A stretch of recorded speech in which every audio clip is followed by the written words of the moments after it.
સુરતના વરિયાવ વિસ્તારમાં માત્ર 10 વર્ષની બાળકીનું અચાનક બેભાન થયા બાદ મૃત્યુ નિપજ્યું હતું। દીકરી ઘરેથી ટ્યુશન ગઈ હતી, જ્યાં બેભાન થઈ હતી। ત્યારબાદ શિક્ષક દ્વારા બાળકીના પરિવારના સભ્યોને આ બાબતે જાણ કરવામાં આવી હતી। પરિવારના સભ્યો બાળકીને સારવાર માટે જહાંગીરપુરાની હોસ્પિટલમાં લઈ ગયા હતા। જોકે ટૂંક સમયની સારવાર બાદ બાળકીનું મોત નિપજ્યું હતું। એકની એક દીકરીનું મોત થતાં પરિવારમાં શોકનો માહોલ છવાઈ ગયો હતો। પડી જવાના કારણે માથામાં ઈજા થવાથી બ્રેન ડેમેજ થવાના કારણે મોત થઈ હોવાની શક્યતાઓ સેવાઈ રહી છે। હાલ બાળકીના મૃતદેહને પોસ્ટમોર્ટમ અર્થે ખસેડવામાં આવ્યો છે, માટે પોસ્ટમોર્ટમ રિપોર્ટ આવ્યા બાદ બાળકીનું મોત કયા કારણે થયું તે જાણવા મળશે। ગઈકાલે મારી છોકરી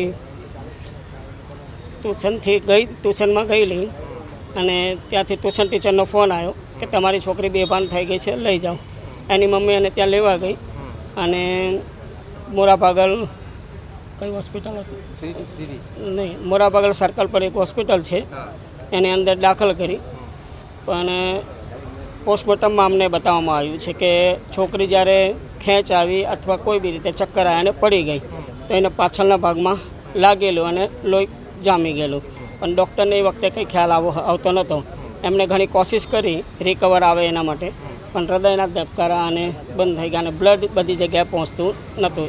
એના હિસાબે એને ડિસ્ચાર્જ કરી જેનેબ હોસ્પિટલમાં, અને જેનેબ હોસ્પિટલમાં એમને બી ટ્રાય કરી અને 11 વાગે એમને મૃત ઘોષિત કરી દીધી અને પોસ્ટમોર્ટમ કરવામાં આવેલા ત્યાં અમને જાણ થઈ કે ભાઈ પાછળના ભાગમાં એને વાગેલું છે અને બ્લડ જામી ગયેલું છે।